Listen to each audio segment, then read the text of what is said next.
तो लैम्डा समीकरण जो हमारे पास आएगी, इससे हमें दो मूल प्राप्त होंगे, लैम्डा 1 और लैम्डा 2। इसके अलावा मोंगे की सहायक समीकरण से हमें ये 4 समीकरणें मिलेंगी। एक तो u dy plus lambda 1 T D X plus lambda 1 u D P equals to 0, और उसके साथ हमें दूसरी लेनी है, एक तो डी पी में लेनी है और एक डी क्यू में लेनी है। एक में लैम्डा 1 होगा और एक में लैम्डा 2 होगा, ये ध्यान रखना। दूसरी इसके साथ आएगी u D X plus lambda 2 R D Y plus lambda 2 u D Q equals to 0। ये है समीकरण नंबर 5 का एक सेट।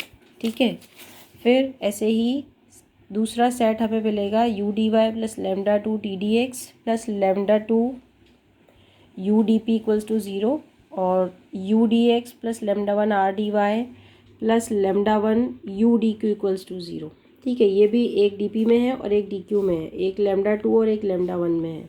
दोनों लैम्डा 1 या दोनों डी पी वाली नहीं लेनी है, ये ध्यान रखना है। ये समीकरण नंबर 6 का सेट है। तो जब हम इस पहले सेट को हल करेंगे तो हमें एक मध्यवर्ती हल u1 equals to F V one प्राप्त होगा। कैसे मिलेगा वो पिछले मेथड से आपको क्लियर हो ही गया होगा। इससे आपको दो हल मिलेंगे, उससे आप एक मध्यवर्ती समाकल लिखेंगे। फिर ऐसे ही इस सेट के दोनों समीकरणों से भी आपको दो हल मिलेंगे, आप दूसरा मध्यवर्ती हल इसका समाकल लिखेंगे जो u2 equals to F V two मिलेगा। ठीक है, फिर उसके बाद में इन दोनों को p और q के लिए आपको हल करके p और q के मान निकालने हैं, और फिर वही D Z equals to P D X plus Q D Y में रख के समाकलन करना है। ठीक है, ये तो हुआ आपका मेथड। अब जब आपको लैम्डा के दोनों मान एक जैसे मिलेंगे, ठीक है, जब आपको लैम्डा के दोनों मान एक जैसे मिलेंगे तो एक ही मध्यवर्ती समाकल मिलेगा, ये ध्यान रखना। क्वेश्चन से और मेथड क्लियर हो जाएगा। क्वेश्चन देखिए, जैसे पहला क्वेश्चन है आपका 5r plus 6s plus 3t equals plus 2rt minus S square equals to -3। यहाँ पे हमने इसको जो समीकरण का रूप है आर कौन सा है समीकरण का रूप, ये R plus S S plus T T plus U R T minus S square equals to V, इससे तुलना करी तो हमारे पास में आर एस टी यू और वी के मान आ गए। ठीक है, उसके बाद हमें क्या करना है, लैम्डा में द्विघात समीकरण लिखनी है, ये उसका सूत्र है।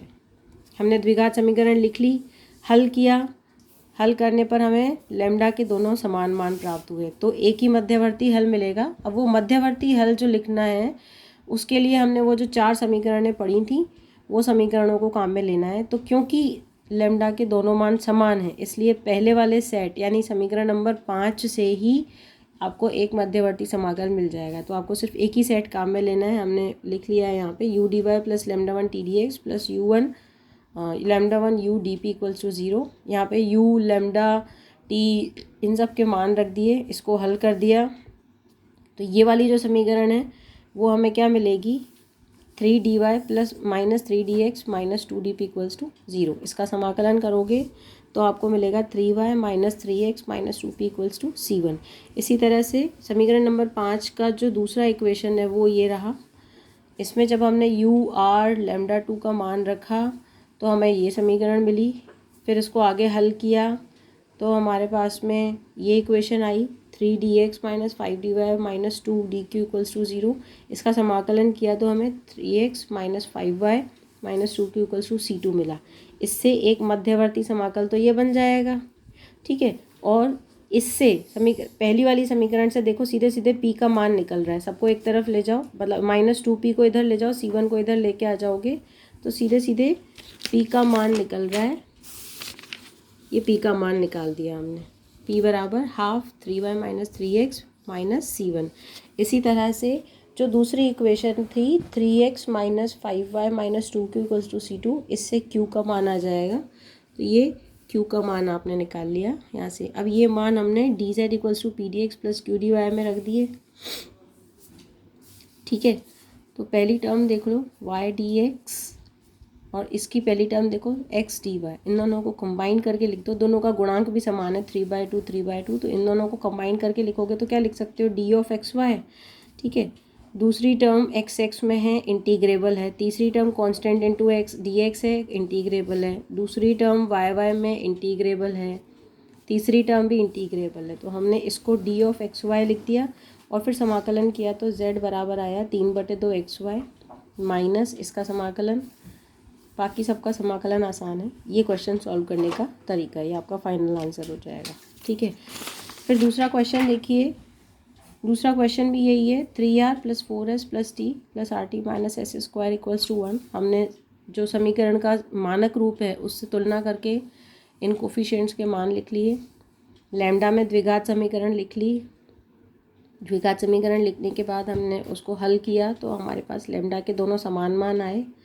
ठीक है, समान मान आते ही वही हम एक ही सेट काम में लेंगे, इससे मध्यवर्ती समाकल निकालेंगे। तो इसको हल करने का तरीका इसमें सॉल्यूशन में मौजूद है, इसको आप पढ़ें, आराम से समझें। कोई स्टेप समझ में नहीं आए तो मुझसे क्रॉस क्वेश्चन करें, इजी चीज़ें हैं, सिर्फ वैल्यू पुट करती है। ठीक है, उसके बाद हमने इसके समाकलन किया है तो हमारे पास में ये दो हल आए हैं। इनसे पी और क्यू के मान भी निकल गए और इन्हीं से ही मध्यवर्ती समाकल भी आ गया। ये पी और क्यू के मान आपने dz = pdx + qdy में रख के और कुछ नहीं, सिर्फ समाकलन किया है। जो इंटरमीडिएट टर्म्स थी एक्स वाई की कंबाइंड, हमने उनको एक साथ लिख लिया तो ये गुणांक बन गया डी ऑफ एक्स वाई। ठीक है, समाकलन कर दिया, आंसर आ गया। तीसरा जो क्वेश्चन है वो थोड़ा सा डिफरेंट है। इसमें करना मतलब क्या है इसमें चेंज। जब आप लैम्डा इक्वेशन लिखेंगे तो उसमें आप देखेंगे लैम्डा स्क्वायर का गुणांक भी शून्य आ रहा है, लैम्डा का गुणांक भी शून्य आ रहा है। तो हमारे पास समीकरण क्या आई, 1 = 0, जो कि एब्सर्ड इक्वेशन है। ठीक है, असंभव है जो।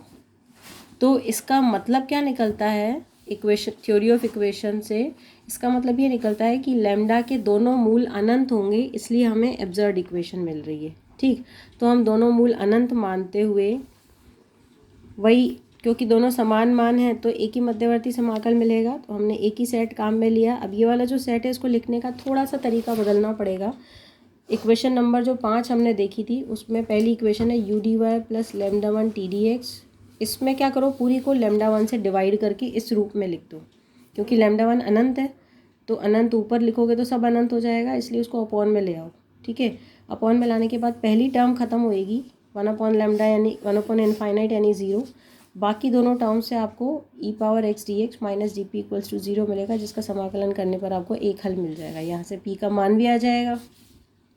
ऐसे ही दूसरी समीकरण है u dx + λ2 r dy + λ2 u dq = 0। इसमें भी λ2 से डिवाइड कर दो पूरी समीकरण को, क्योंकि λ2 भी अनंत है। ठीक है, तो पहली इक्वेशन तो 0 बन जाए, पहला टर्म तो 0 बन जाएगा, दूसरा टर्म और तीसरा टर्म को इंटीग्रेट करोगे तो 2y - q = c2 मिलेगा, जिससे q का मान आ जाएगा। ये p और q के मान dz = pdx + qdy में रख के समाकलन कर दो, आपका आंसर आ जाएगा। तो ये आपकी 4th C के क्वेश्चंस, 4th C एक्सरसाइज थी। अब इसके क्वेश्चंस ट्राई कीजिए, कोई डाउट हो तो मुझसे पूछना। Thank you.